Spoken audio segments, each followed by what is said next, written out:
choose all the humanity.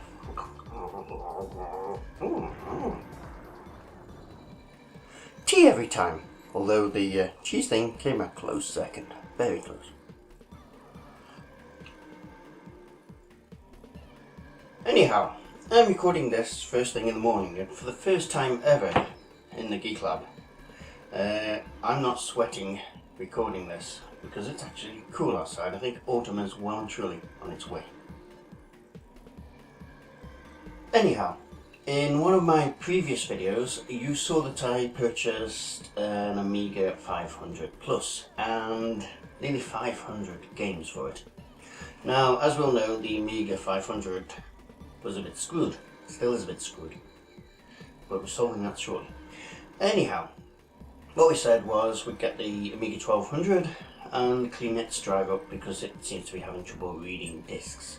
So this video is going to be dedicated to cleaning up and how to service the Amiga 1200's disc. Here we go.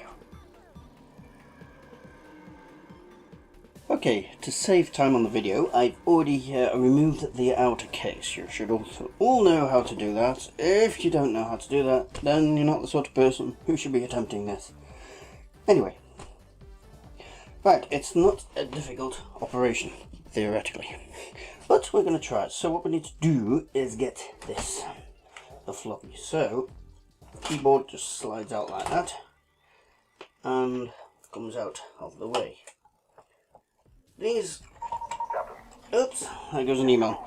These connectors are not difficult to put back in, but I can't be bothered today. Now here's the main motherboard under its metal shielding.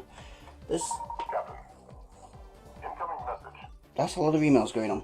This is the communications cable for the floppy. I take that out. And the back here we have the power cable for the floppy. Down here there are two screws. I only have one down there, which hopefully is not going to be a pain to get out. It looks like it wants to play games, so I'm going to have to swap heads here, go in there, get the bugger out. Come on. This little bay where the screw is not easy to operate in, so didn't care not to destroy those cables. There we have our floppy drive. Isn't that nice? Okay, let's change angle. We'll go in and we'll have a look at this. Before we go any further, I shall let you know I've never done this before, but based on cleaning other drives, I can't imagine that it's much different. Right, I need to get this chassis bracket off the drive, out the way. Put it over there with its screw. Now the case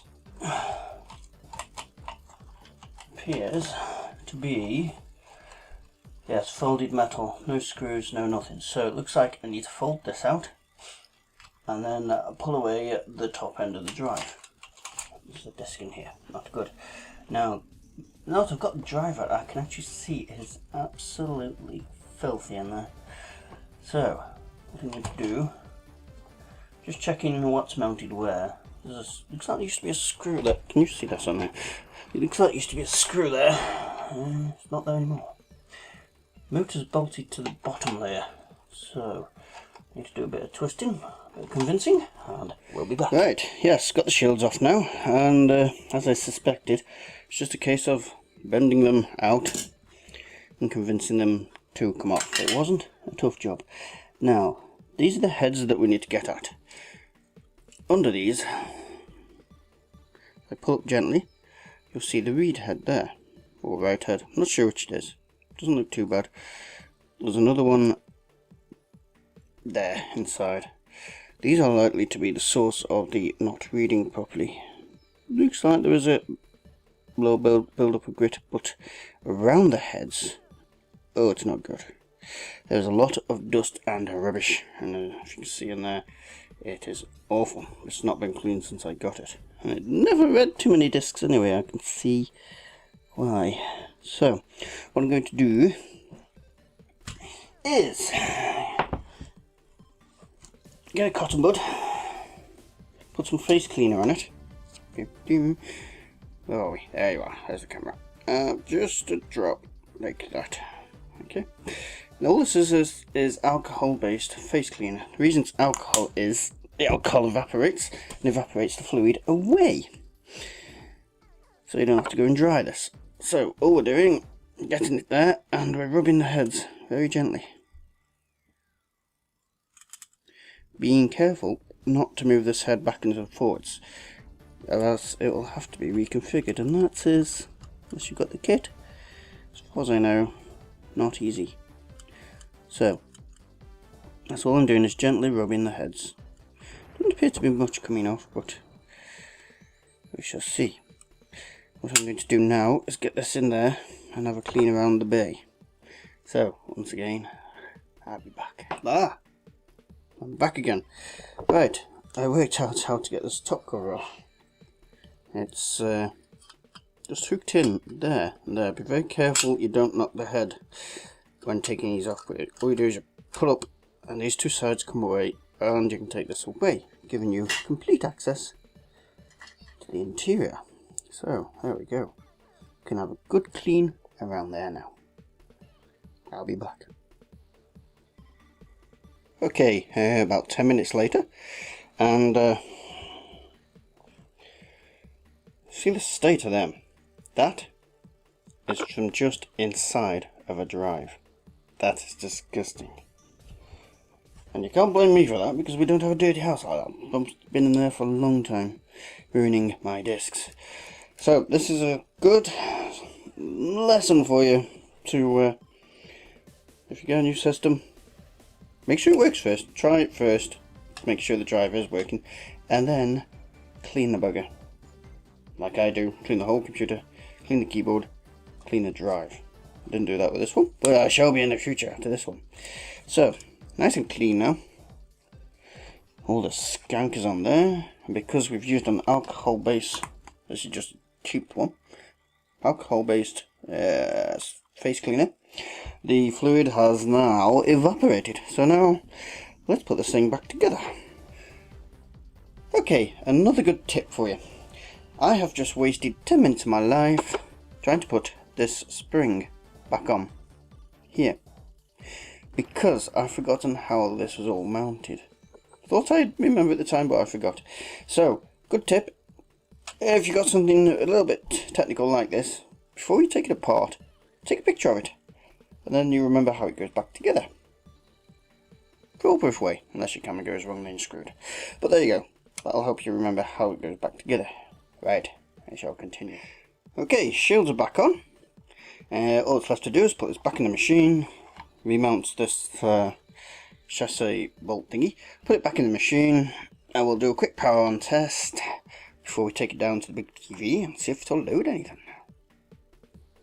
Okay, after fighting it for quite a while to get it put back together, it wasn't so much the drive itself, but it kept mounting too high, and you couldn't get the discs back out. So what I found, if I fold up a piece of A4 and shove it above the drive, between the drive and the case, it pushes the drive back down and aligns it nicely with the hole, so the discs can come smoothly out. Now, well, it's together as best I can, because I don't have all the screws, as you know, for this thing. Right, what we're going to do, it's not plugged into the telly, but I'm just going to do a quick power on test, see if it reads the drive, and see if it makes clicky, nice noises. So let's have a look. Here we go. Power. And after a few seconds, hopefully, there she goes. And yeah. Right, so we'll take it downstairs and have a look if she's working fully. Thank you all. Bet you didn't expect to see me back again. Anyhow, some bad news. After doing the procedures mentioned below, the games, well, we tried about 20 of them, and about 2 worked. The rest were doing a hell of a lot of screaming and not much else. So, although I've not been through the majority of them. I think there's a low percentage of them that actually work. But as of recording this afternoon, I'm picking up what is apparently a working Amiga 1200 from the next town over. It's turned up there, so picking that up this afternoon. I shall be doing more tests of the discs in an actual 500 to see if it works. I've also got a 500 plus board on its way over from Northern Ireland to fix the 500 plus. So hopefully within next week or so, these two should be working fine, and we can have some fun and try these games out. So wish me luck, and I shall let you know on Twitter with the updates, and make a video as soon as I can. Thank you very much.